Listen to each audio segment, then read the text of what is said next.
ನಮಸ್ತೆ ಪ್ರಿಯ ವೀಕ್ಷಕರೇ, ನಾನಿವತ್ತು ನಿಮಗೆ ಹೊಸ ಕತೆ ಜೊತೆ ಬಂದಿದ್ದೀನಿ. ಪಿಂಡಮ್ 2023ರಲ್ಲಿ ತೆಲುಗುನಲ್ಲಿ ರಿಲೀಸ್ ಆಗಿರೋ ಹಾರರ್ ಮೂವಿ. ಅದು ಹೇಗಿರುತ್ತೆ ಅಂತ ನೋಡೋಣ. ಅದಕ್ಕೂ ಮುಂಚೆ ಭೂತಮ್ ಭಾಸ್ಕರ್ ನಾರಾಯಣ್ ಪಾರ್ಟ್ 1 ಪಾರ್ಟ್ 2 ಎರಡು ಕೂಡ ಹಾಕಿದ್ದೀನಿ, ನೋಡ್ಕೊಂಬನ್ನಿ. ಇನ್ನು ನೇರವಾಗಿ ಕತೆಗೆ ಹೋಗೋಣ ಬನ್ನಿ. ವೀಕ್ಷಕರೇ, ನೀವೀಗ ನೋಡ್ತಾ ಇರೋ ಇವ್ರ ಹೆಸರು ಆನಮ್ಮ ಅಂತ ಹೇಳಿ. ಇವರು ಡಿಮೊನಾಲಜಿಸ್ಟ್. ಯಾವುದೇ ಆತ್ಮಗಳ ಬಗ್ಗೆ ರಿಸರ್ಚ್ ಮಾಡಿ ಅದರ ಆಗು ಹೋಗುಗಳನ್ನು ಹೇಳ್ತಾರೆ. ಅವರು ಈ ಮನೆಗೆ ಬಂದು ಆತ್ಮಗಳ ಹುಡುಕಾಟ ಮಾಡ್ತಾ ಇದ್ದಾರೆ. ಅವ್ರಿಗೆ ಈ ಮನೆಯಲ್ಲಿ ಏನೋ ತೊಂದರೆ ಇದೆ ಅಂತ ಗೊತ್ತಾಗ್ತಿದೆ. ಆನಮ್ಮ ಅವರು ಕಾರಲ್ಲಿ ಕೂತಿರ್ಬೇಕಾದ್ರೆ ಅಲ್ಲಿರೋ ನಾಯಿ ತುಂಬ ಸೌಂಡ್ ಮಾಡ್ತಾ ಇರುತ್ತೆ. ಆನಮ್ಮ ಅವ್ರನ್ನ ಕಚ್ಚೋದಕ್ಕೆ ಹೋಗ್ತಾ ಇರುತ್ತೆ. ಆದರೆ ಅವರು ಕಾರಲ್ಲಿ ಕೂತಿರೋದ್ರಿಂದ ಅವರು ಸೇಫ್ ಆಗಿರ್ತಾರೆ. ಈಗ ಆನಮ್ಮ ಅವ್ರನ್ನ ಮೀಟ್ ಮಾಡೋದಕ್ಕೆ ಲೋಕನಾಥ್ ಅಂತ ಬರ್ತಾ ಇದ್ದಾರೆ. ಇವ್ರನ್ನ ಪ್ರೊಫೆಸರ್ ದಶರಥ್ ಅನ್ನೋರು ಕಳಿಸ್ಕೊಟ್ಟಿರ್ತಾರೆ. ಯಾಕಂದರೆ ಇವ್ರು ಮಾತಾಡ್ತಿರೋಂಥ ಲೋಕನಾಥ್ ಅವರು ಬೇಸಿಕಲಿ ಒಬ್ಬ ಜರ್ನಲಿಸ್ಟ್ ಆಗಿರ್ತಾರೆ. ಅವರು ನ್ಯೂಸ್ ಚಾನಲಲ್ಲಿ ತಮ್ಮ ಪೇಪರ್ಗಳಲ್ಲಿ ಇವ್ರು ಮಾತಾಡೋದನ್ನ ಪಬ್ಲಿಷ್ ಮಾಡಬೇಕು ಅಂತ ಅಂದ್ಕೊಂಡಿರ್ತಾರೆ. ಅದಕ್ಕೋಸ್ಕರ ಇವ್ರ ಹತ್ರ ಒಂದು ವಿಡಿಯೋ ಮಾಡಬೇಕು ಅಂತ ಬಂದಿದ್ದಾರೆ. ಆನಮ್ಮ ಅವ್ರ ಹತ್ರ ಇಂಟರ್ವ್ಯೂ ಮಾಡಿ ತುಂಬ ಚೆನ್ನಾಗಿರೋ ಕೇಸ್ ಸ್ಟಡಿನ ಮಾಡಿ ಅದ್ರ ಜೊತೆ ಆತ್ಮ ಪ್ರಯತ್ನಗಳ ಜೊತೆ ಇವ್ರು ಹೇಗೆ ಇಂಟ್ರಾಕ್ಟ್ ಮಾಡ್ತಾರೆ ಅನ್ನೋದನ್ನ ತಿಳ್ಕೊಬೇಕಾಗಿರುತ್ತೆ. ಆನಮ್ಮ ಅವರು ಈ ಮನೆಗೆ ಬಂದ ತಕ್ಷಣ ಇಲ್ಲೊಬ್ಬ ತಾತನ ಫೋಟೋ ಇರುತ್ತೆ. ಅವರು ತೀರೋಗಿರ್ತಾರೆ. ಮತ್ತು ಅವರ ಮಗ ಸೊಸೆ ಇಬ್ಬರು ಕೂಡ ಫಾರಿನ್ಗೆ ಹೋಗಿರ್ತಾರೆ. ಇವರು ತೀರೋದ ನಂತರ ಫಾರಿನ್ನಿಂದ ಅವರು ಇಲ್ಲಿ ಇಂಡಿಯಾಗೆ ಬಂದಿರ್ತಾರೆ. ಇಲ್ಲಿ ನೋಡ್ತಾ ಇರೋರು ಆ ತಾತನ ಮೊಮ್ಮಗಳು. ಇವರು ತುಂಬ ಡಲ್ ಆಗಿರ್ತಾರೆ. ಮೊದಲು ಇದು ತುಂಬ ಚುರುಕಾಗಿರ್ತಾರೆ. ಆದರೆ ಈ ತಾತ ತೀರೋದ್ಮೇಲೆ ಈ ಮಗುನಲ್ಲಿ ಏನೋ ಬದಲಾವಣೆ ಆಗಿರುತ್ತೆ. ಅದಕ್ಕೋಸ್ಕರ ಇಲ್ಲಿ ಆನಮ್ಮ ಅವ್ರನ್ನ ಕರೆಸಿದ್ದಾರೆ. ಆನಮ್ಮ ಅವ್ರಿಗೆ ಇಲ್ಲಿ ಯಾವುದೋ ನಕಾರಾತ್ಮಕ ಶಕ್ತಿ ಇರೋದು ಅಂತ ಡೌಟ್ ಬರ್ತಾ ಇದೆ. ಅವರು ಮನೆ ಸುತ್ತಲೂ ಕೂಡ ನೋಡ್ತಾ ಇದ್ದಾರೆ. ಅದೇ ರೀತಿ ಮಗುನ ಮಾತಾಡ್ಸಿದ್ರೆ ಮಗು ಚೆನ್ನಾಗೇ ಮಾತಾಡ್ತಿದೆ. ಇನ್ನು ಈ ಮಗು ಯಾವುದೇ ಸ್ಕೂಲ್ ಮತ್ತು ಕಾಲೇಜ್ಗೆ ಹೋಗಿರೋದಿಲ್ಲ. ಕಾರಣ ಅವ್ರ ತಂದೆ ಇಷ್ಟೊಂದು ಬುದ್ಧಿವಂತ ಆಗಿ ಇಷ್ಟೊಂದು ಇಂಟೆಲಿಜೆಂಟ್ ಆಗಿದ್ರು ಕೂಡ ಯಾವುದೋ ಒಂದು ಕೆಲಸ ಸಿಗಲಿಲ್ಲ ಅಂತೇಳಿ ತನ್ನ ಮಗಳನ್ನೂ ಕೂಡ ಸ್ಕೂಲಿಗೆ ಕಳಿಸಿರಲಿಲ್ಲ. ಅವಳು ನ್ಯೂಸ್ ಪೇಪರ್ನ ಓದಿ ನಾಲೆಜ್ನ ಗೇನ್ ಮಾಡಬೇಕಾಗಿರುತ್ತೆ. ವಿಷಯಗಳಾದ ನಂತರ ಮಗು ತುಂಬ ವಿಚಿತ್ರವಾಗಿ ಮಾತಾಡ್ತಾ ಇರುತ್ತೆ. ಇದರಿಂದ ಅವ್ರ ತಂದೆ ಕೂಡ ಭಯ ಬೀಳ್ತಿರ್ತಾರೆ. ಅಲ್ಲಿದ್ದಂಥ ಆನಮ್ಮ ಅವ್ರಿಗೆ ಏನೋ ನಡೀತಿದೆ, ಇಲ್ಲಿ ಏನೋ ಆಗ್ತಿದೆ ಅಂತ ಹೇಳ್ತಿರ್ತಾರೆ. ಆಗ ಆ ಮಗುವಿನ ತಂದೆ ಹೇಳ್ತಿದ್ದಾರೆ, ಮೇಡಮ್ ನಮ್ಮ ತಂದೆ ಕಾರ್ಯನ ನಾವು ಮಾಡಿಲ್ಲ, ಅದಕ್ಕೋಸ್ಕರ ನಮ್ಮನ್ನು ಅವರು ಪೀಡಿಸ್ತಾ ಇದ್ದಾರೆ. ನಮಗೆ ಏನು ಕೂಡ ಗೊತ್ತಾಗ್ತಿಲ್ಲ, ನೀವೇ ನಮಗೆ ದಾರಿ ತೋರಿಸ್ಬೇಕು ಅಂತ ಕೇಳ್ಕೊತಿದ್ದಾರೆ. ಅದಾದ ನಂತರ ಆನಮ್ಮ ಅವರು ಅವ್ರಿಗೆಲ್ಲ ಒಳ್ಳೆ ಸಲಹೆನ ಕೊಟ್ಟು ಅಲ್ಲಿರೋ ಪ್ರಾಬ್ಲಮ್ನ ಸಾಲ್ವ್ ಮಾಡಿ ಬರ್ತಿದ್ದಾರೆ. ಇನ್ನು ಕಾರಲ್ಲಿ ಬರಬೇಕಾದ್ರೆ ಲೋಕನಾಥ್ ಅವರು ಕೇಳ್ತಾ ಇದ್ದಾರೆ, ಮೇಡಮ್ ಫಿಸಿಕಲ್ ವರ್ಲ್ಡ್ ಅನ್ನೋದು ತುಂಬ ದೊಡ್ಡದು, ಅದು ಎಷ್ಟುದ್ದ ಇದೆ ಹೇಗಿದೆ ಅನ್ನೋದು ಗೊತ್ತಿಲ್ಲ. ಆದರೆ ಇಂಟರ್ನಲ್ ವರ್ಲ್ಡ್ ಅನ್ನೋದು ತುಂಬ ಎಂಡ್ಲೆಸ್. ಅದಕ್ಕೆ ತುಂಬ ಎನರ್ಜಿ ಮತ್ತು ಪವರ್ ಇರುತ್ತೆ. ಅದನ್ನು ಕಟ್ ಮಾಡೋದಕ್ಕೆ ಡ್ರೆಸ್ಟಾಯ್ ಮಾಡೋದಕ್ಕೆ ಸಾಧ್ಯನೇ ಇಲ್ಲ. ಇದನ್ನೆಲ್ಲ ನೀವು ಹೇಗೆ ಕಲ್ತ್ಕೊಂಡ್ರಿ ಮೇಡಮ್, ನಮಗೂ ಸ್ವಲ್ಪ ಹೇಳಿ, ನಿಮ್ಮ ಇಂಟರ್ವ್ಯೂನ ಮಾಡಬೇಕು ಅಂತ ಕೇಳ್ಕೊತಿದ್ದಾರೆ ಲೋಕನಾಥ್. ಹಾಗೆ ಅದ್ರ ಜೊತೆ ಮಾತಾಡ್ತಿದ್ದಾರೆ, ಮೇಡಮ್ ನೀವೆಲ್ಲ ಓದಿರೋದು ಅಬ್ರಾಡಲ್ಲಿ, ಅದರಿಂದ ನಿಮ್ಮಲ್ಲಿ ಮನೆಯಲ್ಲಿ ಫೈನಾನ್ಷಿಯಲಿ ತುಂಬ ಚೆನ್ನಾಗಿದ್ರಿ, ಆಗಿದ್ರೂ ಕೂಡ ನೀವು ಈ ಫೀಲ್ಡ್ನೇ ಚೂಸ್ ಮಾಡ್ಕೊಂಡಿದ್ದೀರಲ್ಲ ಅಂತ ಕೇಳ್ತಿದ್ದಾರೆ. ಆಗ ಆನಮ್ಮ ಅವರು ಹೇಳ್ತಾ ಇದ್ದಾರೆ, ನಮ್ಮ ತಂದೆ ಮುಂಚೆ ಈ ಥರ ಆತ್ಮ ಪ್ರಯತ್ನಗಳ ಬಗ್ಗೆ ತುಂಬ ತಿಳ್ಕೊಂಡಿದ್ರು, ತುಂಬ ಪೊಸೆಷನ್ನ ಮಾಡ್ತಾಯಿದ್ರು. ಅವರು ಇದೇ ರೀತಿ ಹಿಂದೆ ಒಬ್ಬ ಹೆಣ್ಮಗಳಿಗೆ ತೊಂದರೆ ಆದಾಗ ಅದನ್ನು ಸಾಲ್ವ್ ಮಾಡಿದ್ರು. ಸ್ವಲ್ಪ ದಿನ ನನ್ನ ಅಕ್ಕ ಕೂಡ ತೀರೋದ್ರು. ಯಾಕಂದರೆ ಯಾವುದೋ ಒಂದು ಆತ್ಮದ ಪರಿಣಾಮ ಅವಳ ಮೇಲೆ ಬಿತ್ತು. ಅವಳನ್ನ ನಮ್ಮ ಕೈಲಿ ಉಳಿಸ್ಕೊಳೋದು ಕೂಡ ಆಗಲಿಲ್ಲ. ನಮ್ಮ ತಂದೆ ಒಬ್ಬ ಸ್ಪಿರಿಚುವಲಿಸ್ಟ್ ಆಗಿದ್ರು. ಅವ್ರಿಗೆ ಹೆಣ್ಮಕ್ಳು ಅಂದರೆ ತುಂಬ ಪ್ರೀತಿ ಗೌರವ ಇತ್ತು. ಆಗಿದ್ರೂ ಕೂಡ ನಮ್ಮ ತಂದೆ ನನ್ನ ಅಕ್ಕನ ಉಳಿಸ್ಕೊಳೋದಕ್ಕೆ ಆಗಲಿಲ್ಲ ಅಂತ ಬೇಜಾರಲ್ಲಿ ಹೇಳ್ತಿದ್ದಾರೆ. ಅದಾದ ಸ್ವಲ್ಪ ದಿನಕ್ಕೆ ನನ್ನ ತಂದೆ ಕೂಡ ತೀರೋದ್ರು. ಆದರೆ ನನ್ನ ತಂದೆ ಯಾಕೆ ತೀರೋದ್ರು, ನನ್ನ ಅಕ್ಕ ಯಾಕೆ ತೀರೋದು ಅಂತ ತಿಳ್ಕೊಬೇಕು ಅಂತ ಆ ಇವಿಲ್ ಯಾವುದು, ಆ ಆತ್ಮ ಯಾವುದು ಅಂತ ತಿಳ್ಕೊಳೋದಕ್ಕೆ ನನ್ನ ತಂದೆ ಬಾಡಿನ ಇನ್ನೂ ಕೂಡ ನಾನು ಸೇಫಾಗಿ ಇಟ್ಕೊಂಡಿದ್ದೀನಿ ಅಂತ ಹೇಳ್ತಿದ್ದಾರೆ ಆನಮ್ಮ ಅವರು. ಮೇಡಮ್ ಹಾಗಾದರೆ ನಿಮ್ಮ ಫೀಲ್ಡಲ್ಲಿ ಇಲ್ಲಿವರೆಗೂ ತುಂಬ ಇಂಪಾಸಿಬಲ್, ಈ ಥರ ಆಗೋದಕ್ಕೆ ಸಾಧ್ಯ ಇಲ್ಲ ಅನ್ನೋ ಆತ್ಮ ಪ್ರಯತ್ನದ ಒಂದು ಕತೆ ಇದೆಯಾ? ನೀವು ಕಣ್ಣಾರೆ ಕಂಡಂಥ ಯಾವುದಾದ್ರೂ ಕತೆನ ಹೇಳೋದಕ್ಕಾಗುತ್ತಾ? ಹೇಳಿ ಮೇಡಮ್ ಅಂತ ಕೇಳ್ತಾ ಇದ್ದಾರೆ ಲೋಕನಾಥ್. ಹೌದು, ಒಂದು ಕತೆ ಇದೆ. ಅದನ್ನು ನಾನು ಇಲ್ಲಿವರೆಗೂ ಕೂಡ ಕಂಡಿಲ್ಲ, ಕೇಳಿಲ್ಲ. ಆ ಥರ ಒಂದು ಘಟನೆನ ನಾನು ನೋಡಿದ್ದೀನಿ. ಈ ಜಗತ್ತಿನಲ್ಲಿ ಅಷ್ಟೊಂದು ಪವರ್ಫುಲ್ ಸೋಲ್ ಇದೆ ಅಂತ ನಾನು ಕೂಡ ಗೊತ್ತಿರಲಿಲ್ಲ. 1990ರಲ್ಲಿ ಒಂದು ಕ್ರಿಶ್ಚಿಯನ್ ಫ್ಯಾಮಿಲಿ ಇರುತ್ತೆ. ಆ ಫ್ಯಾಮಿಲಿಗೆ ಯಾವುದೋ ಒಂದು ಕೆಟ್ಟ ಕಣ್ಣು ಕೂಡ ಬೀಳುತ್ತೆ. ರಾಥೋಡ್ ಅನ್ನೋ ಗ್ರಾಮದಲ್ಲಿ ಆಂಟೋನಿ ಒಬ್ಬ ವ್ಯಕ್ತಿ ಇರ್ತಾನೆ. ಅವನು ಒಂದು ರೈಸ್ ಮಿಲ್ಲಲ್ಲಿ ಅಕೌಂಟೆಂಟ್ ಆಗಿ ಕೆಲಸ ಮಾಡ್ತಿರ್ತಾನೆ. ಅವನಿಗೆ ಒಂದು ಮನೆ ಕೂಡ ಬೇಕಾಗಿರುತ್ತೆ. ಬ್ರೋಕರ್ ಸಹಾಯದಿಂದ ಒಂದು ಮನೆ ಕೂಡ ಸಿಗುತ್ತೆ. ಆದರೆ ಅದ್ರದ್ದು ಕಂಡೀಷನ್ ತುಂಬ ಪೂರಾಗಿರೋದ್ರಿಂದ ಮನೆ ಕೂಡ ದೊಡ್ಡದಾಗಿರುತ್ತೆ, ಆದರೆ ಬಂಗ್ಲೆ ಥರ ಇರುತ್ತೆ. ಆ್ಯಂಟೋನಿಗೆ ನಾರ್ತ್ ಈಸ್ಟ್ ಫೇಸಲ್ಲಿರೋ ಮನೆ ಬೇಕಾಗಿರುತ್ತೆ. ಯಾಕಂದರೆ ಅವ್ರ ತಾಯಿ ಈ ಥರ ತುಂಬ ನಂಬಿರ್ತಾರೆ. ಅವನಿಗೆ ಇಬ್ಬರು ಮಕ್ಕಳು ಕೂಡ ಇರ್ತಾರೆ. ಹೆಣ್ಮಕ್ಳಿರೋದ್ರಿಂದ ಅವನಿಗೆ ಒಬ್ಬ ಮಗ ಬೇಕಿರುತ್ತೆ. ಯಾಕಂದರೆ ಅವ್ರ ತಂದೆ ಇರೋದಿಲ್ಲ. ಮತ್ತೆ ನನ್ನ ತಂದೆ ಮತ್ತೆ ಹುಟ್ಟಿ ಬರ್ತಾರೆ, ನನ್ನ ಮಗನ ರೂಪಲ್ಲಿ ಬರ್ತಾರೆ ಅಂತ ಅವ್ರ ತಾಯಿ ಮತ್ತು ಆ್ಯಂಟೋನಿ ನಂಬಿರ್ತಾರೆ. ಇಲ್ಲಿ ಒಂದು ರೂಮು ಲಾಕ್ ಆಗಿರುತ್ತೆ. ಇಲ್ಲಿ ಕಾರ್ಪೆಂಟರ್ ಸಹಾಯದಿಂದ ರೂಮ್ನ ಓಪನ್ ಮಾಡ್ತಾ ಇದ್ದಾರೆ. ಇನ್ನು ಇವರು ಆ್ಯಂಟೋನಿ ಅವರ ವೈಫ್, ಅವರ ಹೆಸರು ಮ್ಯಾರಿ ಅಂತ. ಅವರಿಗೆ ಇಬ್ಬರು ಹೆಣ್ಮಕ್ಳಿದ್ದಾರೆ ಅಂತ ಕೂಡ ಹೇಳಿದ್ದೀನಿ. ಇನ್ನು ಇವರು ಸೋಫಿ ಮತ್ತು ಚಿಕ್ಕವಳು ತಾರಾ ಅಂತ. ಇವರಿಗೆ ಕಿವಿಗೆ ಮತ್ತೆ ಮಾತು ಕೂಡ ಬರೋದಿಲ್ಲ. ಇನ್ನು ಈ ಮನೆ ನೋಡೋದಕ್ಕೆ ತುಂಬ ಸುಂದರವಾಗಿ ಕಾಣಿಸ್ತಾ ಇರುತ್ತೆ. ಈ ಮನೆಗೆ ನಯುದಮ್ಮ ಅಂತ ಹೇಳಿ ಹೆಸರು ಕೂಡ ಇಟ್ಟಿದ್ದಾರೆ. ಆದರೆ ಈ ಮನೆಗೆ ಆ್ಯಂಟೋನಿ ಬಂದಿದ ತಕ್ಷಣ ಹೆಸರನ್ನು ಚೇಂಜ್ ಮಾಡ್ತಿದ್ದಾನೆ. ಇನ್ನು ಆ್ಯಂಟೋನಿ ಅವ್ರ ತಾಯಿ ಈ ಮನೆ ಇಷ್ಟು ಏನಾದರೂ ಗೊತ್ತಾ, ಇಲ್ಲಿ ಮುಂಚೆ ಯಾರಿದ್ರು ಅಂತ ತಿಳ್ಕೊಂಡಿದ್ಯಾ ಅಂತ ಕೇಳ್ತಿದ್ದಾರೆ. ಇಲ್ಲಮ್ಮ, ಅದ್ರ ಬಗ್ಗೆ ನಾನೇನು ಕೂಡ ತಿಳ್ಕೊಂಡಿಲ್ಲ ಅಂತ ಹೇಳ್ತಿದ್ದಾನೆ. ಇನ್ನು ಆ್ಯಂಟೋನಿ ಲಾಕ್ ಆಗಿರೋ ರೂಮ್ ಒಳಗೆ ಹೋಗಿ ನೋಡ್ತಾ ಇದ್ದಾನೆ. ಅಲ್ಲಿ ತುಂಬ ಹಳೆ ಇನ್ಸ್ಟ್ರೂಮೆಂಟ್ಸ್ಗಳು ಸಿಗ್ತಾ ಇದೆ. ಮ್ಯೂಸಿಕ್ ಇನ್ಸ್ಟ್ರೂಮೆಂಟ್ಸ್ ಅಂದರೆ ಹಾರ್ಮೋನಿಯಮು, ಡ್ರಮ್ಸು ಎಕ್ಸೆಟ್ರಾ ಬೇರೆ ಎಲ್ಲ ಕೂಡ ಸಿಗ್ತಾ ಇದ್ದಾವೆ. ಇನ್ನು ರಾತ್ರಿ ಆಗುತ್ತೆ. ತಾರಾ ಈ ರೂಮ್ಗೆ ಬರ್ತಾ ಇದ್ದಾಳೆ. ಆಗಲೇ ಹೇಳ್ದಂಗೆ ಅವಳಿಗೆ ಮಾತಾಡೋದಕ್ಕೆ ಕಿವಿ ಕೇಳಿಸೋದಿಲ್ಲ ಅಂತ.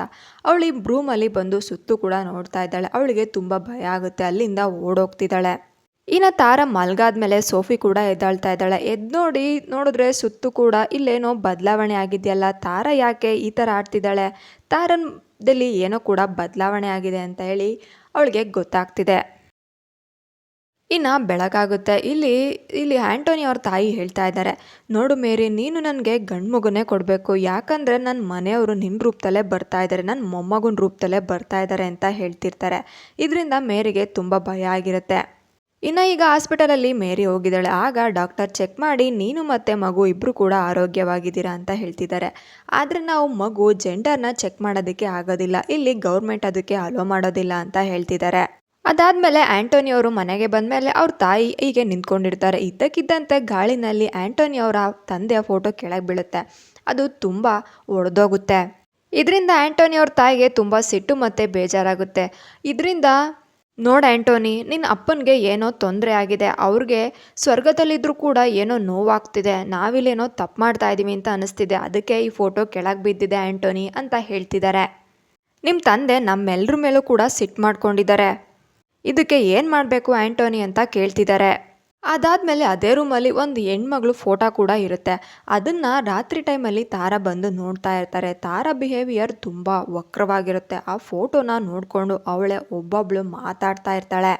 ಚೇರ್ನ ತುಂಬ ಸೌಂಡ್ ಮಾಡಿಕೊಂಡು ಆ ಫೋಟೋನ ನೋಡ್ಕೊಂಡು ಮಾತಾಡ್ತಿರ್ತಾಳೆ. ಅದೇ ಟೈಮಲ್ಲಿ ಅವ್ರ ತಾಯಿ ಬಂದು ಕರ್ಕೊಂಡು ಹೋಗ್ತಾಳೆ. ಆವಾಗ ಇಲ್ಲಿ ತಾರಾ ನಾರ್ಮಲ್ ಆಗ್ತಾಳೆ. ನಾರ್ಮಲ್ ಹೇಗಿದ್ಲೋ ಹಾಗಾದ್ರಿಂದ ಯಾರಿಗೂ ಕೂಡ ಡೌಟ್ ಬರೋದಿಲ್ಲ. ಅದಾದಮೇಲೆ ಆ್ಯಂಟೋನಿ ಇಲ್ಲಿ ಮಿಲ್ಗೋದ್ಮೇಲೆ ಅವರು ಸಾಹುಕಾರರು ಬರ್ತಾ ಇದ್ದಾರೆ. ಅಲ್ಲಿ ಓನರ್ ಬಂದು ಹೇಳ್ತಿದ್ದಾರೆ, ನೋಡಪ್ಪ, ಇನ್ಕಮ್ ಟ್ಯಾಕ್ಸ್ ಡಿಪಾರ್ಟ್ಮೆಂಟ್ ಅವರು ನಮ್ಮ ಮೇಲೆ ಕೇಸ್ನ ತೊಗೊಂಬಂದಿದ್ದಾರೆ. ಇನ್ನು ಸ್ವಲ್ಪ ದಿನ ಅಷ್ಟೇ, 2-3 ತಿಂಗಳು ನೀನು ಕೆಲಸ ಮಾಡ್ಬೋದು, ಆಮೇಲೆ ನಾವು ಹೇಳೋ ತನಕ ನೀನು ಬರೋದು ಬೇಡ ಅಂತೇಳಿ ಹೇಳ್ತಿದ್ದಾರೆ. ಇದರಿಂದ ಆ್ಯಂಟೋನಿಗೆ ತುಂಬ ಬೇಜಾರಾಗಿರುತ್ತೆ. ಈಗ ತಾನೇ ಮನೆನ ತೊಗೊಂಡಿದ್ದೀನಿ, ಕೆಲಸ ಬೇರೆ ಕೈಯಲ್ಲಿ ಇಲ್ವಲ್ಲ ಅಂತ ಬೇಜಾರು ಮಾಡ್ಕೊತಿದ್ದಾನೆ. ಅದೇ ರೀತಿ ಇಲ್ಲಿ ರಾತ್ರಿ ಕೂಡ ಆಗುತ್ತೆ. ಮನೆಗೆ ಹೋಗೋದಕ್ಕೆ ನೋಡ್ತಾ ಇದ್ದಾನೆ, ಆದರೆ ಗಾಡಿ ಸ್ಟಾರ್ಟ್ ಆಗ್ತಿರೋದಿಲ್ಲ. ಆ ಗಾಡಿನ ಅಲ್ಲೇ ಬಿಟ್ಬಿಟ್ಟು ನಡ್ಕೊಂಡು ಹೋಗ್ತಿದ್ದಾನೆ. ವಾಚ್ಮ್ಯಾನ್ ಹತ್ರ ಲ್ಯಾಟಿನ್ ಇಡ್ಸ್ಕೊಂಡು ನಡ್ಕೊಂಡು ಹೋಗ್ಬೇಕಾದ್ರೆ ಒಬ್ಬ ವ್ಯಕ್ತಿ ಮುಂದೆ ಹೋಗ್ತಿರ್ತಾನೆ. ಆಗ ವ್ಯಕ್ತಿ ಜೊತೆ ಮಾತಾಡ್ಕೊಂಡು ಹೋಗ್ತಾ ಇದ್ದಾನೆ. ಇಬ್ಬರು ಹೀಗೆ ಮಾತಾಡ್ಕೊಂಡು ಹೋಗ್ತಾ ಇರ್ತಾರೆ. ಆ್ಯಂಟೋನಿ ಮನೆ ತನಕನೂ ಕೂಡ ವ್ಯಕ್ತಿ ಬರ್ತಾನೆ. ಆ್ಯಂಟೋನಿ ಮನೆ ಹತ್ರ ಹೋದ ತಕ್ಷಣ ಆ್ಯಂಟೋನಿ ಪಕ್ಕ ತಿರುಗಿ ನೋಡಿದ್ರೆ ಅಲ್ಲಿ ಆ ವ್ಯಕ್ತಿ ಕೂಡ ಇರೋದಿಲ್ಲ. ಇದೇನು ಅಂತ ಹೇಳಿ ಅವನಿಗೆ ಶಾಕ್ ಆಗುತ್ತೆ. ತುಂಬ ಭಯದಿಂದ ಮನೆ ಒಳಗೆ ಓಡ್ತಿದ್ದಾನೆ. ಇನ್ನು ಆಗ ಆ್ಯಂಟೋನಿ ಕೈಕಾಲು ತೊಗೊತಿರ್ಬೇಕಾದ್ರೆ ಮತ್ತೆ ಅಲ್ಲಿ ಆ ವ್ಯಕ್ತಿ ಪಾದಗಳು ಕಾಣಿಸುತ್ತೆ. ಆ್ಯಂಟೋನಿಗೆ ತುಂಬ ಭಯ ಆಗುತ್ತೆ. ಇಲ್ಲೇನೋ ನಡೀತಿದೆ, ಇಲ್ಲೇನೋ ಆಗ್ತಿದೆ ಅಂತ ಮನೆ ಒಳಗೆ ಹೋಗಿ ಡೋರ್ನ ಲಾಕ್ ಮಾಡ್ತಿದ್ದಾನೆ. ಮನೆಗೆ ಹೋಗಿ ಆ್ಯಂಟೋನಿ ತನ್ನ ಹೆಂಡತಿ ಮತ್ತು ತಾಯಿಗೆ ಇಬ್ಬರು ಕೂಡ ಏನಾಗಿದೆ, ಇಲ್ಲಿನ ತನಕ ಇವತ್ತು ಏನಾಗಿದೆ ಅಂತ ಎಲ್ಲದನ್ನೂ ಕೂಡ ಹೇಳ್ತಿರ್ತಾನೆ. ಇಲ್ಲೇನೋ ನಡೀತಿದೆ ಅಂತ ಅನ್ನಿಸ್ತಿದೆ ನನಗೆ, ಈ ಮೂಮೆಂಟು, ಈ ಮನೆ ಎಲ್ಲ ಸರಿ ಬರ್ತಾ ಇಲ್ಲ ಅಂತ ಅನ್ನಿಸ್ತಿದೆ ಅಂತ ಹೇಳ್ತಿರ್ತಾನೆ. ಇನ್ನು ರಾತ್ರಿ ಆಗುತ್ತೆ. ಸೋಫಿ ಏನೋ ಕೇಳಿಸ್ಕೊತಾ ಇದ್ದಾಳೆ. ತಾರಾ ಏನೋ ಮಾತಾಡ್ತಿರೋ ಹಾಗೆ ಕೇಳ್ತಾ ಇರುತ್ತೆ. ಅದರಿಂದ ಸೋಫಿ ಕೇಳಿಸ್ಕೊತಿದ್ದಾಳೆ, ಜೋರಾಗಿ ಕಿರಿಚ್ತಾ ಇರ್ತಾಳೆ.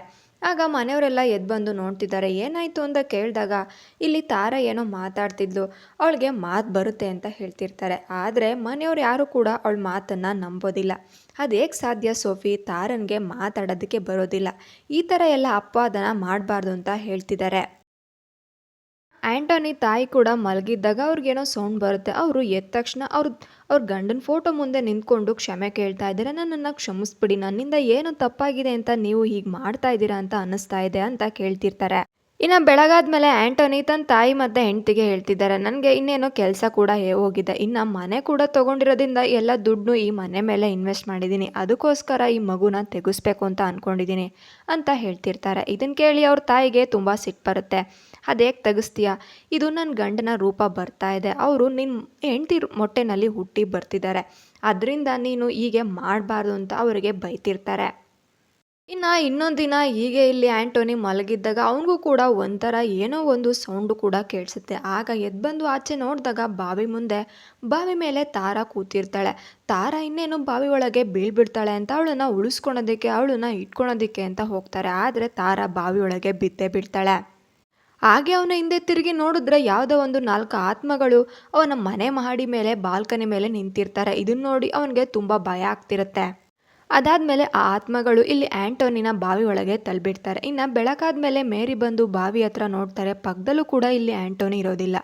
ಬಾವಿನಲ್ಲಿ ಅವನು ತೇಲ್ತಾ ಇರ್ತಾನೆ, ಅವನು ಇನ್ನೂ ಕೂಡ ಬದುಕಿರ್ತಾನೆ. ಆಗ ಮೇರಿ ಅವರನ್ನು ಮೇಲೆತ್ತಿ ಅವ್ರನ್ನ ಶುಶ್ರೂಷೆ ಮಾಡ್ತಿದ್ದಾಳೆ. ಅಲ್ಲಿ ಸುತ್ತಲಿನ ಜನಗಳ ಸಹಾಯದಿಂದ ಮೇರಿ ಆ್ಯಂಟೋನಿನ ಮೇಲೆತ್ತಿ ಹಾಸ್ಪಿಟಲ್ಗೆ ಸೇರಿಸಿ ಅವರನ್ನು ಬದುಕುಳಿಸ್ತಾರೆ. ಮತ್ತು ಇಲ್ಲಿ ಆ್ಯಂಟೋನಿಗೆ ಕನ್ಫರ್ಮ್ ಆಗ್ತಿದೆ, ಈ ಮನೆಯಲ್ಲಿ ಏನೋ ಇದ್ದು ನಮ್ಮನ್ನು ಆಟ ಆಡಿಸ್ತಾ ಇದೆ ಅಂತ ಗೊತ್ತಾಗುತ್ತೆ.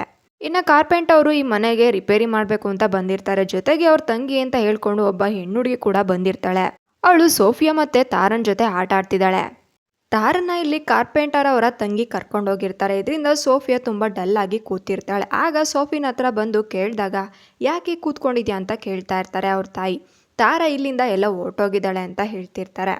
ಆಗ ಇಲ್ಲಿ ಮೇರಿ ತನ್ನ ಮಗಳು ತಾರನ್ನ ಹುಡ್ಕೊಂಡು ಹೋಗ್ತಿರ್ತಾರೆ. ಹಾಗೆ ಕಾರ್ಪೆಂಟರ್ ಅವ್ರನ್ನ ಕೇಳ್ತಿದ್ದಾರೆ, ನಿನ್ನ ತಂಗಿ ಮತ್ತು ನನ್ನ ಮಗಳು ಇಬ್ಬರು ಕೂಡ ಎಲ್ಲೋ ಹೋಗಿದ್ದಾರೆ ಅಂತ ಹೇಳ್ತಿದ್ದಾರೆ. ಕಾರ್ಪೆಂಟರ್ ಅವರು ನನ್ನ ತಂಗಿನ, ನನಗೆ ಯಾರು ಕೂಡ ತಂಗಿ ಇಲ್ಲ ಅಂತ ಹೇಳ್ತಿದ್ದಾರೆ. ನೀವು ನಾನು ಬಂದಿದ್ದಿನ ಜ್ಯೂಸ್ ತೊಗೊಂಬಂದ್ರಿ, ಅದರಲ್ಲಿ 2 ಲೋಟ ಕೂಡ ಇತ್ತು. ಆವಾಗ ನಾನು ಕೇಳಬೇಕು ಅಂತ ಅಂದ್ಕೊಂಡೆ, ಆದರೆ ಕೇಳೋದಕ್ಕೆ ಆಗಲಿಲ್ಲ. ನಾನು ಯಾವ ತಂಗಿನೂ ಕೂಡ ನನ್ನ ಜೊತೆ ಕರ್ಕೊಂಬಂದಿಲ್ಲ ಅಂತ ಹೇಳ್ತಿರ್ತಾರೆ. ಇದರಿಂದ ಮೇರಿಗೆ ಶಾಕ್ ಆಗುತ್ತೆ. ನನ್ನ ಮಗಳು ಎಲ್ಲೋದ್ಲು, ತಾರಾ ಎಲ್ಲೋದ್ಲು, ಹಾಗಾದರೆ ಯಾರ ಜೊತೆ ಓದ್ಲು ಅಂತ ಅವರು ದಾರಿನಲ್ಲೇ ಹೀಗೆ ಹುಡುಕೊಂಡು ಹೋಗ್ತಿದ್ದಾರೆ. ಹೀಗೆ ತಾರಾ ಹೋಗ್ಬೇಕಾದ್ರೆ ಆನಮ್ಮ ಅವರ ಕಾರ್ಗೆ ಸಿಕ್ಬಿಡ್ತಾಳೆ. ಆನಮ್ಮ ಅವರು ಅವಳನ್ನ ಇಟ್ಕೊಂಡು ಮಾತಾಡಿಸ್ತಿರ್ತಾರೆ. ಅದೇ ಟೈಮ್ಗೆ ಇಲ್ಲಿ ಮೇರಿ ಕೂಡ ಹೋಗಿ ಆನಮ್ಮ ಅವ್ರಿಗೆ ಥ್ಯಾಂಕ್ಸ್ ಹೇಳ್ತಿದ್ದಾರೆ. ಇವಳು ನನ್ನ ಮಗಳು, ಇವಳು ನಿದ್ದೆನಲ್ಲಿ ನಡೆಯೋ ಅಭ್ಯಾಸ ಇದೆ ಅಂತ ಹೇಳ್ತಿದ್ದಾರೆ. ತಾರಾ ಏನಾಯಿತು ನಿನಗೆ ಅಂತ ಕೇಳ್ತಾ ಇರ್ತಾರೆ. ಆದರೆ ಅವಳಿಗೆ ಮಾತು ಕೂಡ ಬರೋದಿಲ್ಲ. ಏನಾಯಿತು ಅಂತ ಅವಳಿಗೆ ಗೊತ್ತಾಗೋದಿಲ್ಲ. ಅವಳು ಎಲ್ಲರೂ ಕೂಡ ನೋಡ್ತಾ ಇದ್ದಾಳೆ. ಆಗ ಆನಮ್ಮ ಅವರು ತಾರಾ ಮತ್ತು ಮೇರಿನ ಇಬ್ಬರು ಕೂಡ ಕಾರಲ್ಲಿ ಕೂರಿಸ್ಕೊಂಡು ಅವ್ರ ಮನೆಗೆ ಡ್ರಾಪ್ ಮಾಡ್ತಿರ್ತಾರೆ. ಆನಮ್ಮಗೆ ಆ ಮನೆನ ನೋಡಿದ್ರೆ ಅಲ್ಲೊಂದು ನಕಾರಾತ್ಮಕ ಶಕ್ತಿ ಸೋಲ್ಗಳು ಕಾಣಿಸ್ತಾ ಇರುತ್ತೆ. ಆ ಮನೆ ಬಾಲ್ಕನಿನಲ್ಲಿ 4-5 ಹೆಣ್ಮಕ್ಳು ನಿಂತಿರೋ ಅಂತಹ ಸೋಲ್ಗಳು ಅವ್ರ ಕಣ್ಣಿಗೆ ಕಾಣುತ್ತೆ. ಇದಾದಮೇಲೆ ಆ್ಯಂಟೋನಿಗೆ ಮತ್ತು ಅವ್ರ ತಾಯಿ ಮತ್ತು ಈ ಕಡೆ ಮೇರಿ ಎಲ್ರಿಗೂ ಕೂಡ ಈ ಮನೆಯಲ್ಲಿ ಏನೋ ಇದೆ ಅಂತ ಗೊತ್ತಾಗಿ ಬ್ರೋಕರ್ನ ಕರೆಸ್ತಾ ಇದ್ದಾರೆ. ಬ್ರೋಕರ್ ಪೊಲೀಸ್ ಜೊತೆನೂ ಕೂಡ ಬರ್ತಾ ಇದ್ದಾನೆ. ಆದರೆ ಪೊಲೀಸರು ಇದ್ಯಾವುದನ್ನು ಕೂಡ ನಂಬೋದಿಲ್ಲ ಅಂತ ಹೇಳ್ತಿರ್ತಾರೆ. ಆಗ ಆ್ಯಂಟೋನಿ ಬ್ರೋಕರ್ಗೆ ಹೊಡಿತಾ ಇರ್ತಾನೆ, ನೋಡಿ ನಾನು ನಿನಗೆ ಕೈ ತುಂಬ ದುಡ್ಡು ಕೊಟ್ಟಿದ್ದೀನಿ, ಈ ಮನೆನ ಮಾರಬೇಕು ಅಂತ ನನಗೇನಾದರೂ ಮಾಡಿದ್ಯಾ, ನನಗೆ ಈ ಮನೆ ಬೇಡ ಅಂತ ಹೇಳ್ತಿರ್ತಾರೆ. ಸರ್ ಹೀಗಂದರೆ ಹೇಗೆ, ಈಗಿಂದೀಗಲೇ ಮನೆನ ಮಾರ್ಕೊಡೋದಕ್ಕಾಗಲ್ಲ, ಸ್ವಲ್ಪ ಟೈಮ್ ಬೇಕಾಗುತ್ತೆ ಅಂತ ಬ್ರೋಕರ್ ಹೇಳ್ತಿದ್ದಾನೆ. ಅದಾದಮೇಲೆ ಆ ಬ್ರೋಕರ್ ಆನಮ್ಮ ಅವ್ರನ್ನ ನಂಬರ್ ಕೊಟ್ಟು ಇವ್ರನ್ನ ಕಾಂಟ್ಯಾಕ್ಟ್ ಮಾಡಿ ಅಂತ ಹೇಳ್ತಿರ್ತಾರೆ. ಆನಮ್ಮಗೆ ಫೋನ್ ಮಾಡಿದಾಗ ಆ ಟೈಮಲ್ಲಿ ಅವರು ರಿಸೀವ್ ಕೂಡ ಮಾಡೋದಿಲ್ಲ. ಈಗಿಂದೀಗಲೇ ಮನೆ ಬಿಟ್ಟು ಬೇರೆ ಕಡೆ ಹೋಗಬೇಕು ಅಂತ ರೈಸ್ ಮಿಲ್ ಪಕ್ಕ ಒಂದು ಮನೆನ ನೋಡ್ಕೊಂಬಂದಿರ್ತಾನೆ ಆ್ಯಂಟೋನಿ. ಅದಕ್ಕೋಸ್ಕರ ಬಟ್ಟೆನ ಪ್ಯಾಕ್ ಮಾಡ್ತಿರ್ತಾನೆ. ಆ ಟೈಮಲ್ಲಿ ಆ್ಯಂಟೋನಿ ಅವರ ವೈಫ್ ಅಲ್ಲಿಂದ ಕೆಳಗೆ ಬಿದ್ದುಬಿಡ್ತಾರೆ. ಅವ್ರಿಗೆ ಏಟಾಗಿರುತ್ತೆ. ಅವ್ರನ್ನ ಹಾಸ್ಪಿಟಲ್ಗೆ ಕರ್ಕೊಂಡು ಹೋಗ್ತಿದ್ದಾರೆ. ಇನ್ನು ಆ್ಯಂಟೋನಿ ಅವ್ರ ಅಮ್ಮ ಕೂಡ ಮನೆಯಲ್ಲೇ ಇರ್ತಾರೆ. ಆ್ಯಂಟೋನಿಗೆ ಮತ್ತೆ ಆನಮ್ಮ ಅವರು ಫೋನ್ ಮಾಡ್ತಿದ್ದಾರೆ. ಆ್ಯಂಟೋನಿ ಏನಾಗಬೇಕಾಗಿತ್ತು, ನನಗೆ ಯಾಕೆ ಫೋನ್ ಮಾಡಿದ್ರಿ ಅಂತ ಕೇಳ್ತಿದ್ದಾರೆ. ಅವನು ಇಲ್ಲಿನ ತನಕ ಏನೇನು ನಡೆದಿದೆಯೋ ಅವ್ನ ಕಂಡೀಷನ್ ಎಲ್ಲ ಕೂಡ ಹೇಳಿದಾಗ ಸರಿ ಆಯಿತು ನಾನು ಸಾಲ್ವ್ ಮಾಡ್ಕೊಡ್ತೀನಿ ಅಂತ ಹೇಳ್ತಿರ್ತಾರೆ. ಈಗಾಗಲೇ ಆ್ಯಂಟೋನಿ ಅಲ್ಲಿಂದ ಹೊರಟಿರ್ತಾನೆ. ಮನೆಯಲ್ಲಿ ಬ್ಯಾಗ್ ಕೂಡ ಪ್ಯಾಕ್ ಆಗಿರುತ್ತೆ. ನೋಡಿ ನೀವು ಅಲ್ಲಿಂದ ಓಡಬಾರ್ದು, ಅಲ್ಲಿಂದ ಓಡಿದ್ರೆ ನಿಮಗೆ ತೊಂದರೆ ಆಗುತ್ತೆ, ನೀವು ಆ ಮನೆಯಲ್ಲೇ ಇರಬೇಕು ಅಂತ ಹೇಳ್ತಿದ್ದಾರೆ. ಅದು ಸ್ವಲ್ಪ ಸೆಕೆಂಡ್ಗಳ ನಂತರ ಇಲ್ಲಿಗೆ ಆ್ಯಂಟೋನಿಗೆ ಒಂದು ಫೋನ್ ಬರುತ್ತೆ. ಸೋಫಿಯಾ ಫೋನ್ ಮಾಡಿಬಿಟ್ಟು ಅಜ್ಜಿ ತೀರೋದ್ರು, ಅಜ್ಜಿ ಮಾತಾಡ್ತಿಲ್ಲ ಅಂತ ಫೋನ್ ಮಾಡ್ತಿದ್ದಾಳೆ. ಅವರು ಮೆಟ್ಲಿಂದ ಇಳಬೇಕಾದ್ರೆ ಸ್ಲಿಪ್ಪಾಗಿ ತೀರೋದ್ರು ಅಂತ ಇಲ್ಲಿ ಸೋಫಿಯಾ ಹೇಳ್ತಿರ್ತಾರೆ. ಹಾಗೆ ಮಾತಾಡ್ತಾ ಈಗ ಕಥೆನ ಕೂಡ ಆನಮ್ಮ ಅವರು ಹೇಳ್ತಿರ್ತಾರೆ. ಈಗ ಲೋಕನಾಥ್ ಅಂದರೆ ಜರ್ನಲಿಸ್ಟ್ ಲೋಕನಾಥ್ ಅವರು ಕೇಳ್ತಿದ್ದಾರೆ, ಮೇಡಮ್ ಹಾಗಾದರೆ ಒಂದೊಂದು ರೀಜಿಯನ್ ಒಂದೊಂದು ಕಮ್ಯುನಿಟಿನಲ್ಲಿ ಒಂದೊಂದು ಥರ ವ್ಯವಹಾರಗಳಿರುತ್ತೆ. ಒಂದೊಂದು ಥರ ಅವರು ಆತ್ಮಗಳಿಗೆ ಶಾಂತಿನ ಕೊಡ್ತಾರೆ. ಅವ್ರ ಪಿತ್ರಾತ್ಮಗಳಿಗೆ ಒಂದೊಂದು ಥರ ಯೋಚನೆಗಳು ಕೂಡ ಇರುತ್ತೆ. ಆದರೆ ನೀವು ಇದನ್ನೆಲ್ಲ ಹೇಗೆ ಫೇಸ್ ಮಾಡ್ತೀರಾ ಅಂತ ಕೇಳ್ತಿರ್ತಾನೆ. ಹೌದು ಹೇಳ್ತೀನಿ, ನಾನು ಆ ಮನೆಗೆ ಹೋದೆ. ಆ ಮನೆಗೆ ಹೋದಾಗ ಆ್ಯಂಟೋನಿ ಅವರ ತಾಯಿಯ ಅಂತ್ಯ ಸಂಸ್ಕಾರ ಕೂಡ ನಡೀತಿತ್ತು. ನಾನು ಕೂಡ ಅಲ್ಲಿಗೆ ಹೋದೆ. ಅವ್ರ ತಾಯಿ ಇದ್ದಂಥ ಕೊಠಡಿಗೂ ಕೂಡ ನಾನು ಹೋಗಿದ್ದೆ. ಆದರೆ ಆ ಮನೆಯಲ್ಲಿ ಇನ್ನೂ ಕೂಡ ಆ್ಯಂಟೋನಿ ಅವರ ತಾಯಿ ಆತ್ಮ ಇತ್ತು. ಆ ಸ್ಪಿರಿಟ್ ಕೂಡ ಆ ಮನೆಯಲ್ಲೇ ಇತ್ತು. ನಾನು ಅವ್ರನ್ನ ಕೇಳಿದೆ, ಯಾಕೆ ನಿಮ್ಮ ರೀಸನ್ ಆದರೂ ಹೇಳಿ, ನೀವು ಡೆತ್ ಆಗೋದಕ್ಕೆ ರೀಸನ್ ಹೇಳಿ ಅಂತ ಕೇಳಿದೆ. ಆದರೆ ಅವರು ಏನು ಕೂಡ ಹೇಳಲಿಲ್ಲ. ಆದರೆ ಹಾಗೆ ನೋಡ್ತಾ ಇರ್ಬೇಕಾದ್ರೆ ಇನ್ನೊಂದು ಆತ್ಮ ಕೂಡ ಓಡಾಡ್ತಾ ಇತ್ತು. ಅವರು ಕೂಡ ವಯಸ್ಸಾಗಿದ್ರು. ಅಂದರೆ ಅವರು ಈ ಮನೆಯ ಮುಂಚಿತವಾಗಿರೋಂಥ ಓನರ್. ಅದೇ ರೀತಿ ಇಲ್ಲಿ ಆನಮ್ಮ ಅವರು ಆ ಕಡೆ ಹೋಗ್ತಾ ಇದ್ದಾರೆ. ಅಂದರೆ ಇಲ್ಲಿ ಆ್ಯಂಟೋನಿ ಅವರ ತಾಯಿ ಮುಚ್ಚಿರೋಂಥ ಜಾಗಕ್ಕೆ ಹೋಗಿ ಅವ್ರ ಗಂಡನ ಫೋಟೋ ಕೂಡ ಇಡ್ತಿದ್ದಾರೆ. ಆ ಫೋಟೋ ಈ ಮನೆಯಲ್ಲಿ ಇರಬಾರ್ದು ಅಂತ ಹೇಳಿ ಯೋಚನೆ ಮಾಡಿರ್ತಾರೆ. ಅದಕ್ಕೋಸ್ಕರ ಆ ಫೋಟೋನು ಕೂಡ ಅದೇ ಜಾಗದಲ್ಲಿ ಇಟ್ಟು ಮಣ್ಣು ಮಾಡಿ ಬಂದಿರ್ತಾರೆ. ಆಗ ಆನಮ್ಮ ಅವ್ರಿಗೆ ಈ ಮನೆ ಹಿಂದಿನ ಸ್ಟೋರಿ ಕೂಡ ಗೊತ್ತಾಗುತ್ತೆ. ಈ ಮನೆಯಲ್ಲಿ ನೀವು ಬರೋಕ್ಕಿಂತ ಮುಂಚೆ ಬೇರೆ ಓನರ್ ಇದ್ದರು. ಅವ್ರಿಗೆ 4 ಜನ ಹೆಣ್ಮಕ್ಳಿದ್ರು. ಒಬ್ಬ ಗಂಡ ಹೆಂಡ್ತಿ, ಒಂದು ಅಜ್ಜಿ ಕೂಡ ಇದ್ದರು. ಅವರಿಗೆ ಹೆಣ್ಮಕ್ಳೇ ಇರೋದ್ರಿಂದ ತುಂಬ ಬೇಜಾರಾಗಿರುತ್ತೆ. ಅವರಿಗೆ ಒಂದು ಗಂಡು ಮಗು ಕೂಡ ಬೇಕಿರುತ್ತೆ. ಅದರಿಂದ ಆ ಮನೆ ಸೊಸೆನ ತುಂಬ ಟಾರ್ಚರ್ ಮಾಡ್ತಾ ಇರ್ತಾರೆ. ಕೊನೆಗೆ ಆ ಮನೆ ಯಜಮಾನ ಮತ್ತು ಅವರಮ್ಮ ಇಬ್ಬರು ಕೂಡ ಸೇರಿಕೊಂಡು, ನೀನು ಹೊಟ್ಟೆನಲ್ಲಿ ಗಂಡು ಮಗು ಇದೆಯಾ ಅಥವಾ ಹೆಣ್ಮಗು ಇದೆಯಾ ಅಂತ ಚೆಕ್ ಮಾಡಬೇಕು ಅಂತ ಹೊಟ್ಟೆನ ಕೊಯ್ದುಬಿಡ್ತಾರೆ. ಆಗ ಗರ್ಭಿಣಿ ಹೆಂಗಸು ಕೂಡ ಸತ್ತೋಗ್ತಾಳೆ ಮತ್ತು ಆ ಮಗು ಕೂಡ ಸತ್ತೋಗುತ್ತೆ. ಇನ್ನು ಈ ಕಡೆ ಲೋಕನಾಥ್ ಕೂಡ ಕೇಳ್ತಾ ಇದ್ದಾರೆ, ಅಲ್ಲ ಮೇಡಮ್, ನೀವು ಹೀಗೆ ಪ್ರೇತಾತ್ಮ ಅಂತ ಹೇಳ್ತೀರಾ, ನಾವು ತುಂಬ ದೇವ್ರುಗಳನ್ನ ಪೂಜೆ ಮಾಡ್ತೀವಿ, ಲಾರ್ಡ್ ಶಿವ ಕೂಡ ಪೂಜೆ ಮಾಡ್ತೀವಿ, ಹನುಮಂತನು ಕೂಡ ಪೂಜೆ ಮಾಡ್ತೀವಿ, ಆದರೆ ನಮಗೆ ಯಾವ ತೊಂದರೆನೂ ಕೂಡ ಆಗಬಾರ್ದು ಅಲ್ವಾ ಅಂತ ಕೇಳ್ತಾ ಇದ್ದಾನೆ. ನಾವು ಎಷ್ಟೇ ದೇವರುಗಳನ್ನ ಪೂಜೆ ಮಾಡಿದ್ರು ಆತ್ಮ ನಮ್ಮನ್ನು ಹಿಂಬಾಲಿಸ್ತಾ ಇರುತ್ತೆ ಅಂತ ಹೇಳ್ತಿರ್ತಾರೆ. ಇನ್ನು ಕತೆ ಹೀಗೆ ಹೋದಾಗ ಆ್ಯಂಟೋನಿ ಅವರ ಮನೆ ಹತ್ರ ಒಂದು ಬ್ಯಾನಿಯನ್ ಟ್ರೀ ಕೂಡ ಇರುತ್ತೆ. ಅಲ್ಲಿ ತಾರ ಓಡಾಡ್ಬೇಕಾದ್ರೆ ತಾರನ್ಗೆ ಯಾವುದೋ ಒಂದು ಆತ್ಮ ಕೂಡ ಸೆಳೀತಾ ಇರುತ್ತೆ. ಇದನ್ನು ಅಲ್ಲಿ ಆನಮ್ಮ ಅವರು ನೋಡ್ತಾ ಇರ್ತಾರೆ. ಆಗ ಹಿಂದಿನ ಕತೆ ಗೊತ್ತಾಗುತ್ತೆ. ಇನ್ನು ತಾರ ಆ ಬ್ಯಾನಿಯನ್ ಟ್ರೀ ಹತ್ರ ಹಾಗೆ ಮೂರ್ಛೆ ಹೋಗ್ತಿದ್ದಾಳೆ. ಅವಳನ್ನ ಈ ಕಡೆ ಆನಮ್ಮ ಮತ್ತು ಅವ್ರ ತಂದೆ ಸಹಾಯದಿಂದ ಒಳಗೆ ಕರ್ಕೊಂಡು ಹೋಗ್ತಾ ಇದ್ದಾರೆ. ಅವಳು ಈಗ ಬೇರೆ ಲೋಕದಲ್ಲೇ ಇರ್ತಾಳೆ. ಅವಳು ಮಾತು ಕೂಡ ಯಾರಿಗೂ ಕೂಡ ಅರ್ಥ ಆಗ್ತಿರೋದಿಲ್ಲ. ಇನ್ನು ತಾರ ಮೈ ಮೇಲೆ ಯಾವುದೋ ಒಂದು ತೀರ್ಥನ ಹಾಕಿದ ತಕ್ಷಣ ಅವಳಿಗೆ ಎಚ್ಚರ ಆಗಿಬಿಡುತ್ತೆ. ಅವಳು ಕಾಲಲ್ಲೆಲ್ಲ ಅವಳಿಗೆ ತುಂಬ ಬೆಂಕಿ ಥರ ನೋವಾಗ್ತಾ ಇರುತ್ತೆ, ಬೆಂಕಿ ಥರ ಸುಡ್ತಾ ಇರುತ್ತೆ. ಆಗ ನಮ್ಮ ಹೇಳ್ತಿದ್ದಾಳೆ, ಇದು ತಾರ ಅಲ್ಲ, ಇದು ಒಂದು ಇವಿಲ್ ಟ್ರಿಕ್, ಇದು ಆತ್ಮದ ಒಂದು ಟ್ರ್ಯಾಪ್ ಆಗಿದೆ, ಅದು ಇಲ್ಲಿಂದ ಏನೋ ಒಂದು ಮಾಡಬೇಕು ಅಂತಲೇ ಬಂದಿದೆ ಅಂತ ಹೇಳ್ತಿದ್ದಾಳೆ. ಈಗ ಯಾರು ಕೂಡ ಮಾತಾಡಬೇಡಿ, ಯಾರನ್ನು ಕೂಡ ಒಬ್ರನ್ನೊಬ್ರು ನೋಡಬಾರ್ದು, ಆವಾಗ ಇಲ್ಲಿರೋ ಎನರ್ಜಿ, ಇಲ್ಲಿರೋ ಆತ್ಮ ಒಬ್ಬರಿಂದ ಒಬ್ಬರಿಗೆ ಟ್ರಾನ್ಸ್ಫರ್ ಆಗಿರುತ್ತೆ ಅಂತ ನಮ್ಮ ಎಲ್ಲರಿಗೂ ಕೂಡ ಕಾಶನ್ನು ಕೊಡ್ತಿದ್ದಾರೆ. ಆಗ ತಾರ ಮುಖಾಂತರ ಬಂದು ಒಂದು ಆತ್ಮ ಹೇಳ್ತಾ ಇರುತ್ತೆ, ನನಗೆ ಮೇರಿಯಲ್ಲಿರೋ ಮಗು ಬೇಕು, ಆ ಮಗು ಬೇಕು ಅಂತ ಒಂದು ಕೊಠಡಿಗೆ ಮೇರಿನ ಹೇಳ್ಕೊಂಡೋಗುತ್ತೆ. ಆನಮ್ಮ ಕೂಡ ಅದನ್ನು ಹಿಂಬಾಲಿಸ್ತಾರೆ. ಆನಮ್ಮ ಕೊಠಡಿಗೆ ಹೋದಾಗ ಅಲ್ಲಿ 4 ಜನ ಹೆಣ್ಮಕ್ಳು ಕೂಡ ಕಾಣಿಸ್ತಾ ಇರ್ತಾರೆ. ಆ ಆತ್ಮಕ್ಕೆ ಮೇರಿ ಹೊಟ್ಟೆ ಇರೋಲ್ಲಂತ ಮಗು ಟಾರ್ಗೆಟ್ ಆಗಿರುತ್ತೆ. ಆ ರೂಮಲ್ಲಿ ತುಂಬ ಮಕ್ಕಳ ಸ್ಕೆಲಿಟನ್ ಕೂಡ ಸಿಗ್ತಾ ಇರುತ್ತೆ. ಇದರಿಂದ ಎಲ್ಲರಿಗೂ ಕೂಡ ಶಾಕ್ ಆಗಿರುತ್ತೆ. ಅಂದರೆ ಇಲ್ಲಿರೋ ಅಸಲಿ ಕತೆ ಈಗ ಗೊತ್ತಾಗ್ತಿದೆ ಇಲ್ಲಿ ಆನಮ್ಮ ಅವ್ರಿಗೆ. ಅಂದರೆ ಸ್ವಲ್ಪ ದಿನಗಳ ಹಿಂದೆ ಇಲ್ಲಿ ಆ್ಯಂಟೋನಿ ನಡ್ಕೊಂಡು ಬರಬೇಕಾದ್ರೆ ಒಬ್ಬರು ಕೂಡ ಕೈಯಲ್ಲಿ ಸಿಕ್ಕಿದ್ರು. ಅದಾದಮೇಲೆ ಸ್ವಲ್ಪ ಕ್ಷಣ ಅವರು ಮಾಯ ಆಗಿದ್ರು. ಅದೇ ವ್ಯಕ್ತಿನೇ ಈ ಮನೆ ಓನರ್ ಆಗಿರ್ತಾರೆ. ಅವನಾತ್ಮ ಕೂಡ ಈ ಮನೆಯಲ್ಲಿ ಓಡಾಡ್ತಾ ಇರುತ್ತೆ. ಅವ್ರ ತಾಯಿಗೆ ಇಷ್ಟ ಇರೋದಿಲ್ಲ, ಇವರು ಬರೀ 4 ಜನ ಹೆಣ್ಮಕ್ಳೇ ಇದ್ದಾರೆ ಅಂತ ಅವರಿಗೆ ತುಂಬ ಬೇಜಾರಾಗಿರುತ್ತೆ. ಆ ಸೊಸೆ ಮೇಲೆ ತುಂಬ ಸಿಟ್ಟಿರುತ್ತೆ. ಅವರೆಲ್ಲರೂ ಕೂಡ ಸೇರಿಕೊಂಡು ಸೊಸೆ ಮತ್ತು ಮೊಮ್ಮಕ್ಕಳನ್ನ ಸಾಯಿಸಿರ್ತಾರೆ. ಅದಾದ ನಂತರ ಮನೆಯಲ್ಲಿರುವಂಥ ಹಳೆ ಓನರ್ ಕೆಟ್ಟ ದೃಷ್ಟಿ, ಅಂದರೆ ಆ ಮನೆ ವ್ಯಕ್ತಿ, ಆ ಮನೆ ಯಜಮಾನ, ಅವ್ರ ಅಮ್ಮ ಮತ್ತು ಆ 4 ಹೆಣ್ಮಕ್ಳು ಎಲ್ಲರೂ ಕೂಡ ಕೆಟ್ಟ ದೃಷ್ಟಿ ಈ ಮನೆ ಮೇಲೆ ಬಿದ್ದಿರುತ್ತೆ. ಈ ಮನೆಗೆ ಯಾರೇ ಬಂದರೂ ಕೂಡ ತೊಂದರೆ ಕೊಡುತ್ತೆ. ಅದ್ರ ಜೊತೆ ಅವಳು ಸಾಯೋಕ್ಕಿಂತ ಮುಂಚೆ ಅವಳು ಕೂಡ ಗರ್ಭಿಣಿ ಆಗಿರೋದ್ರಿಂದ ಈ ಮನೆಯಲ್ಲಿ ಮೇರು ಕೂಡ ಗರ್ಭಿಣಿ ಆಗಿರ್ತಾಳೆ. ಅವಳು ಹೊಟ್ಟೆನಲ್ಲಿರೋ ಮಗು ಮೇಲೆ ಟಾರ್ಗೆಟ್ ಮಾಡಿರ್ತಾರೆ. ಇದನ್ನು ಆನಮ್ಮ ಎಲ್ಲರಿಗೂ ಕೂಡ ಎಕ್ಸ್ಪ್ಲೇನ್ ಮಾಡ್ತಿದ್ದಾಳೆ. ಈಗ ಆನಮ್ಮ ಅವರು ಇದೆಲ್ಲದಕ್ಕೂ ಕೂಡ ಶಾಂತಿ ಮಾಡಬೇಕು ಅಂತ ಅವರೆಲ್ಲ ಪಿಂಡಮ್ಗೂ ಕೂಡ ಪೂಜೆ ಮಾಡ್ತಾ ಇದ್ದಾರೆ. ಆ ಪಿಂಡಮ್ಗೆ ಪೂಜೆ ಮಾಡಿದಾಗ ಅವರೆಲ್ಲರೂ ಕೂಡ ಶಾಂತಿಯಿಂದ ಇನ್ನು ಸ್ವರ್ಗಲೋಕದಲ್ಲಿ ಸೇರ್ತಾರೆ. ಅವ್ರು ಯಾರು ಕೂಡ ಈ ಫ್ಯಾಮಿಲಿಗೆ ತೊಂದರೆನ ಕೊಡೋದಿಲ್ಲ. ಇದು ಆನಮ್ಮ ಅವರು ಎಲ್ಲರಿಗೂ ಕನ್ಕ್ಲೂಷನ್ನ ಕೊಟ್ಟು ಅಲ್ಲಿಂದ ಹೊರಟೋಗ್ತಿದ್ದಾರೆ. ಇಲ್ಲಿಗೆ ಈ ಒಂದು ಮೂವಿಯ ರಿವ್ಯೂ ಆಗಿರುತ್ತೆ.